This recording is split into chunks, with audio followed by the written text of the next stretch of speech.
So when you open the IHSTAT Excel spreadsheet, you will see this particular view.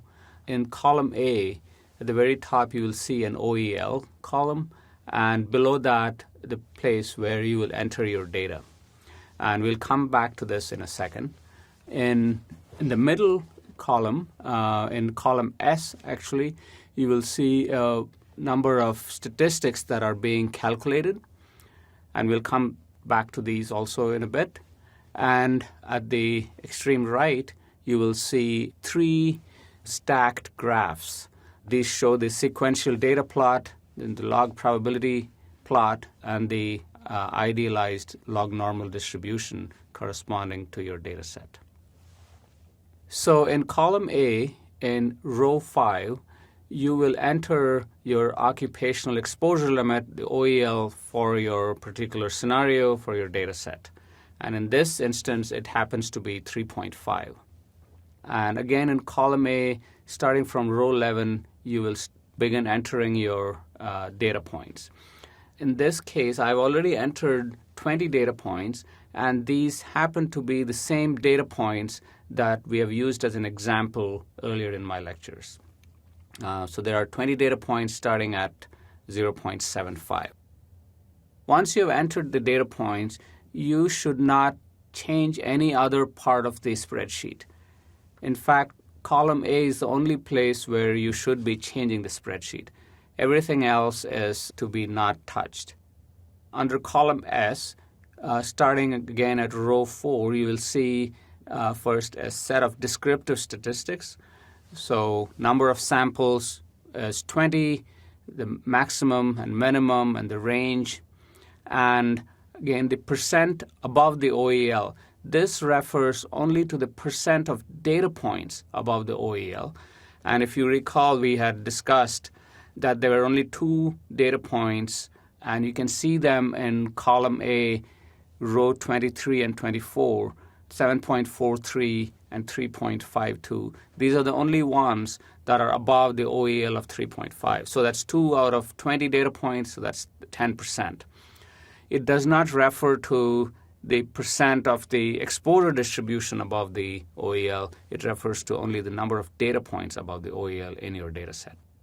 Then in row 10 and 11, you have the mean and the median and the standard deviation. And then in row 13, you will have the mean of the log transform data, the Y bar as we have been calling it, and the standard deviation of the log transform data, SY as we have been calling it, and then finally the geometric mean and the geometric standard deviation. So that's the 1.184 and the 2.38 that we previously have calculated using a brute force method. Below the descriptive statistics, there is another section called the test for distribution fit. And these show the statistics for testing whether our data come from a log normal distribution. And this is called the W test. And in this case, you see in row 20, the question is whether the data come from a log normal distribution or not. And in this case, the test is done by the spreadsheet, and the answer is yes. The data do come from a log normal distribution. Below that is another test. Are the data coming from a normal distribution? And in this case, it says the result is no, the data do not come from an underlying normal distribution. On the right-hand side, in the log probability plot, you can see the cumulative plot for these same data. And you have done these calculations before as well. But this spreadsheet produces the log probability plot for you automatically. And as you can see, the data roughly follow a straight line. And just visually, you can determine that the data are indeed very close to a log normal distribution because on a log probability plot, they fall on a straight line. So we have 2 tests for log normality. One is the formal test that we see in row 20, column S, where we have this W test, and the result says it is log normal. But then we have a more subjective visual test where we can see that the data are following a straight line, and therefore it most likely is a log normal distribution. Continuing on further in column S to the next section, we can now calculate the log normal parametric statistics. We have already calculated in the first section in column S the geometric mean and geometric standard deviation. Now we calculate the arithmetic mean, and I'm not going to spend too much time on the arithmetic mean, but it can give you the MVUE, that's the minimum variance unbiased estimate. That's the MVUE, it's 1.686.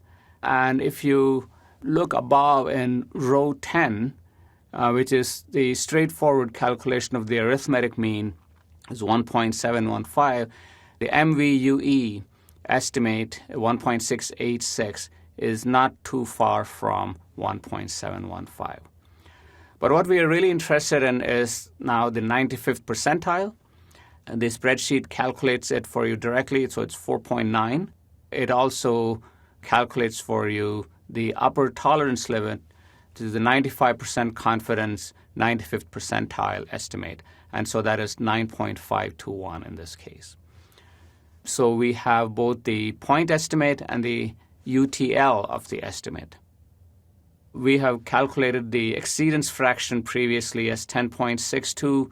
Now the spreadsheet again also calculates the exceedance fraction, that is the percent above the OEL, as 10.639, and also the lower and upper confidence limit for the exceedance fraction. For this data set, the lower confidence limit is 4.188, and the upper confidence limit is 22.945. Let's get back to the log probability plot, which you see on the right-hand side. And as I said before, we can see the data following a straight line. And we can also read off from this various quantities if we so desired. So we could look at the 50th percentile, and we can go from the 50th percentile point on the vertical axis down where it meets the straight line, and then down below to the horizontal axis. So we can see that it's roughly around 1.2. So that's the median, or the 50th percentile of the distribution. We can read off the 95th percentile, or if we want to estimate some other percentiles that have not already been calculated for you, we can read them off this log probability plot. Down in the middle column at the very bottom, you see the linear probability plot, and this is showing on the x-axis a linear axis, unlike in the log probability plot where it was a logarithmic axis. If the data had been on a straight line on this graph, then we would have concluded that the data are following a normal distribution. But as we can visually observe, these data do not follow a straight line, and therefore the data are not normally distributed. Coming back to the lower right-hand corner, this is a plot of the idealized log normal distribution for this particular data set. And the horizontal axis is a linear axis now, which results in the skewed distribution that is characteristic of log normal distributions. And it also has vertical lines which show the arithmetic mean. So the solid vertical line slightly below 2 represents the point estimate of the arithmetic mean, and the dashed vertical lines represent the confidence interval around the arithmetic mean. And then we also have the point estimate of the 95th percentile around 4.9. Last, I want to talk about the plot at the very top on the right-hand corner, and this is called a sequential data plot. And this plot is just showing all the data points plotted in the sequence in which it appears in column A. The only reason to plot this is sometimes it is useful to see the spread of the data. And if your data had been collected in a sequence over time, and you plot it in that same time sequence, then you can observe interesting features. So, for example, there may be variations between work shifts or between months or between seasons, and you may be able to observe interesting patterns. So now I'm going to demonstrate how we can operate this spreadsheet. As I mentioned before, the only place where you should change the spreadsheet is in column A. Everything else should remain untouched. And I'm going to use, for the purpose of this demonstration, a data set that we have already encountered in my lectures before. And this is the data set with 6 data points for welding fume data. And so what I'm going to do is enter my new data here, starting at the very top. I'm not going to change the occupational exposure limit for now. We'll do that a little bit later. So my first data point is 0.84, 0.98, 0.42, 1.16, 1.36, and 2.66. And then the rest of the data from the previous example I'm going to just delete. I'm going to zoom into each one of the different sections in just a bit. Okay, so at this point, let's just look at the descriptive statistics. The number of samples is 6, and you have the min and max, and you have the arithmetic mean in row 10 of column S, and the standard deviation and the median. More importantly, if you go down to row 15 and 16 of column S, you see that it produces the same geometric mean and GSD as we calculated earlier. The geometric mean of 1.06 and a GSD of 1.8. So that all corresponds to what we have calculated earlier. Now we come to the next part, which is interesting now. Is it log normally distributed? And we see it does pass the log normality test. So the data are from an underlying log normal distribution. And that is according to the W test. But on the right-hand side, we can also observe the log probability data. And we see that there is, in fact, a straight line that can be drawn through these 6 data points. And so even visually, we can conclude that, log normal distribution would be a good assumption to make for this data set.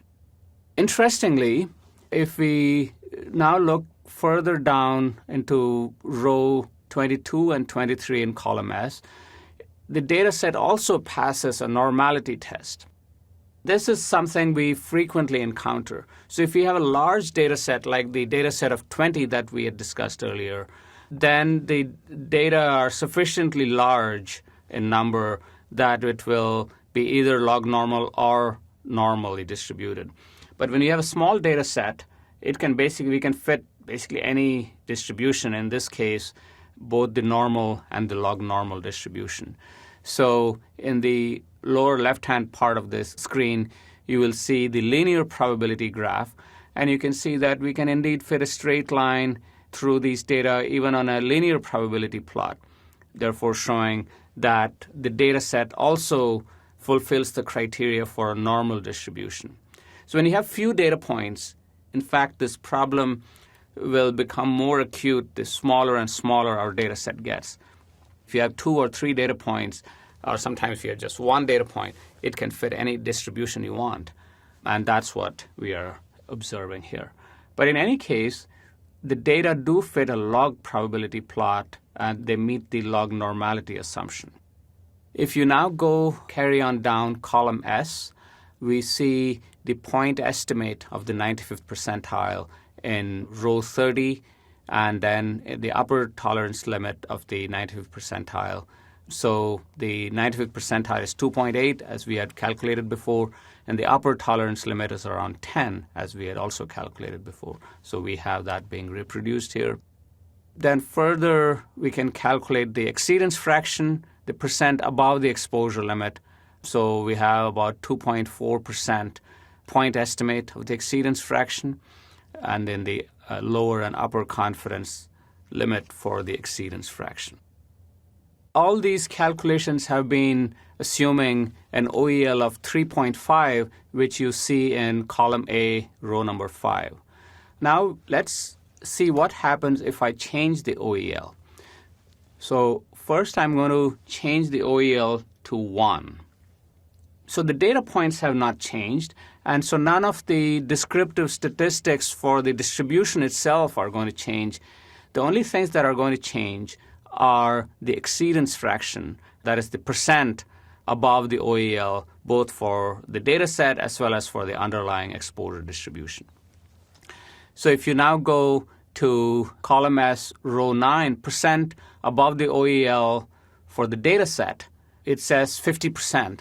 So meaning 3 out of the 6 data points are above the OEL. And we can see that readily in column A. We have row 14, 15, and 16. These are the 3 data points that are above the OEL of 1. Now let's also go to column S, row 31 through 33. And so now our percent above the OEL is 54%, which is not too far from the percent that is reflected in the data set.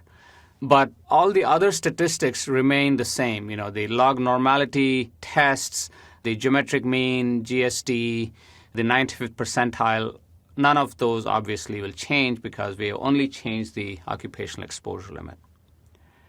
Now I'm going to change the OEL from 1 to 10. Again, look at the percent above the OEL for the data set, which is in column S in row 9. And now we can see, of course, that 0% of the data are above the OEL. And so the highest data point is 2.6, is well below the OEL of 10. If we go down to in column S for row 31, the percent above the OEL for the underlying distribution is 0.01 or roughly 1%. So this is for the underlying exposure distribution and not for the data set. So we have only observed 6 data points, but if we were to observe lots and lots of data points, then we might expect around 1% of the data to be above the OEL. So I hope that gives a good overview of how to navigate through the spreadsheet, where to enter the data and the OEL, and how to properly interpret the statistics as well as the plots that the spreadsheet produces for you.